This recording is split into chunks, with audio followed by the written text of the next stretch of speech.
gracias, bueno, pues por la invitación, Enrique Gaspar, gracias también a todas las personas que han hecho posible estas jornadas, a las autoridades, a la gente de la academia, compañeras de las ONGs.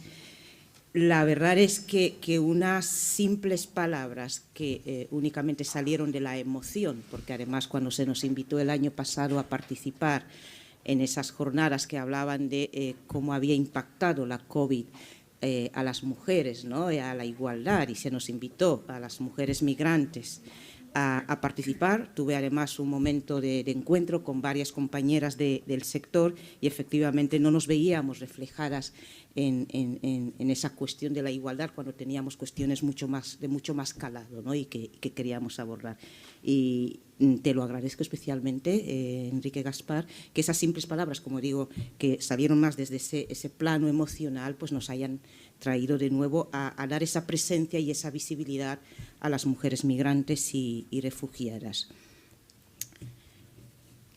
El objetivo, el mío particularmente, es ofrecer una visión general, como una fotografía de las violencias que sufren las mujeres en movilidad, migrantes y refugiadas a ambas orillas del Mediterráneo. Hemos hablado del origen, el tránsito y el destino. El mar Mediterráneo se ha convertido en un gran cementerio, como sabemos todas y todos, y en el que subyacen los cuerpos de más de 20.000 personas, la cifra es realmente escasa, más de 20.000 personas en los últimos 30 años, entre ellas mujeres, niñas, niños. Estas muertes son la consecuencia de un conjunto de hechos, políticas, mecanismos, entre los cuales está la falta de vías legales y seguras para que las personas puedan ejercer su derecho a migrar y a acceder a la protección internacional, tal y como venimos denunciando desde la Comisión Española de Ayuda al Refugiado. En el caso de las migraciones, de los procesos migratorios, es importante analizar las causas que las motivan en el origen, sin que ello exima que los desplazarse en el espacio, es inherente a la condición humana. Creo, por tanto, que más nos debe ocupar el cuestionamiento de las dificultades que afrontan las personas que emprenden esos procesos. Factores que influyen como los rasgos físicos, el país del que se procede, etc. En mi fotografía he recogido pues, algunos de esos hechos, mecanismos o políticas, a veces ni siquiera sé describirlos, ¿no?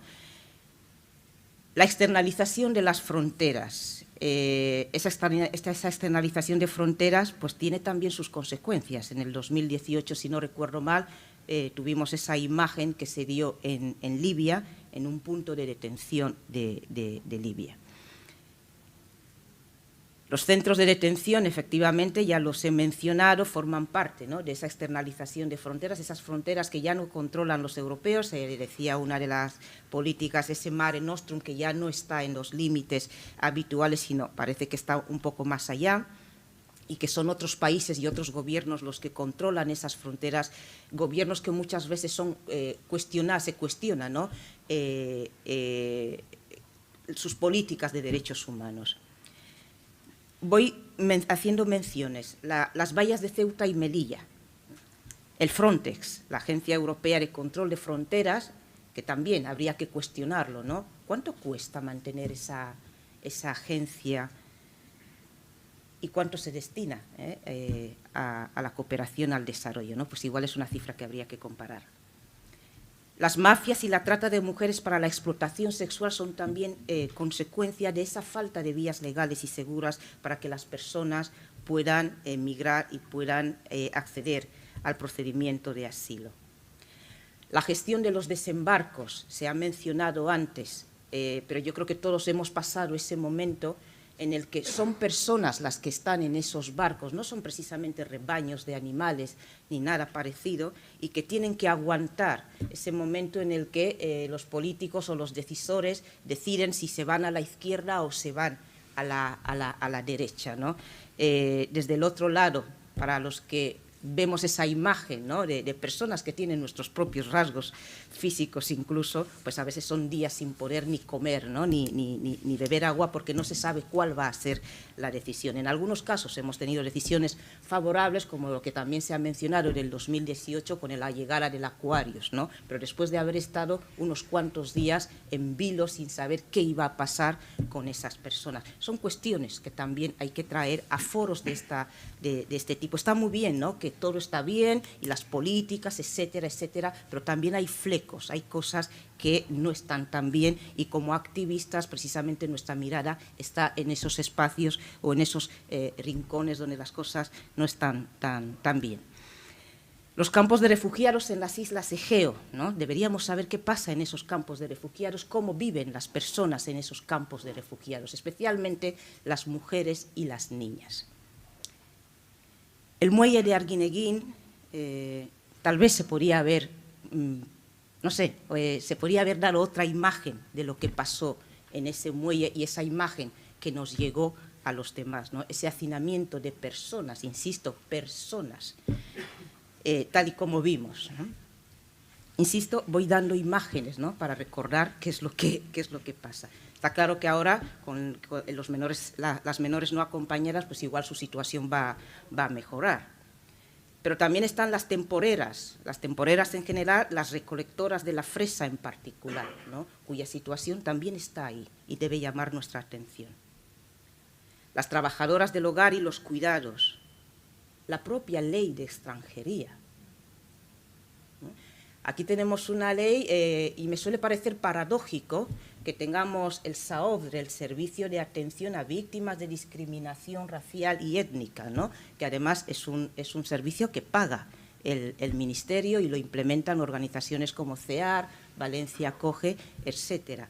Pero luego eso contrasta con lo que yo llamo la construcción de la percepción de los demás, ¿no? Y esa construcción que se hace a través de la ley de extranjería, a través de ciertas imágenes en televisión, etcétera, etcétera. Entonces, ¿cómo manejamos, cómo equilibramos esa paradoja? Y ahí lo dejo. Tenemos problemas con el empadronamiento. El empadronamiento es el acceso a los derechos. Si una persona no está empadronada, ¿cómo va a acceder a la sanidad, a la educación, etcétera, etcétera? En la ciudad de Valencia, que es la mía, donde yo vivo y donde participo, y además reivindico mi ciudadanía valenciana, porque creo que la ciudadanía tiene mucho que ver con ese lugar donde uno participa, tenemos asentamientos de personas, personas que viven en condiciones infrahumanas, y yo casi diría que es poco, ¿no? Lo siguiente. Los centros de internamiento de extranjeros, lo que llamamos CIES, ¿para qué sirven? ¿Cuál es la utilidad de esos centros?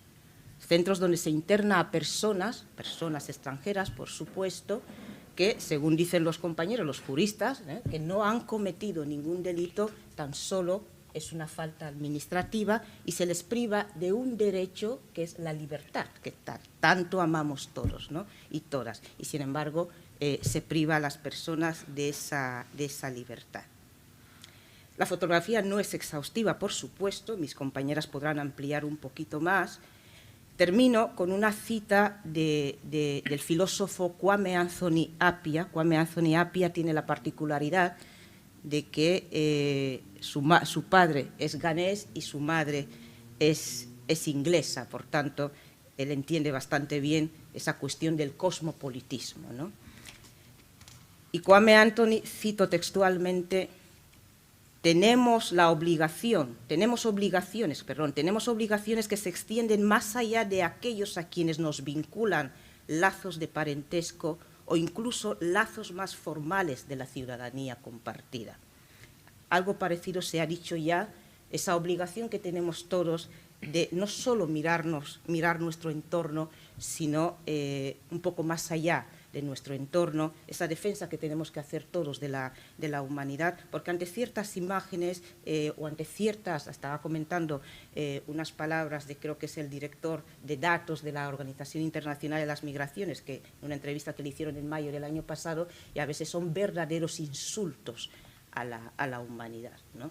y, insisto, son cuestiones que también tenemos que traer a este tipo de foro, y esta visión cosmopolita me sirve como una primera propuesta en esta mesa, y con eso acabo. Gracias por vuestra atención.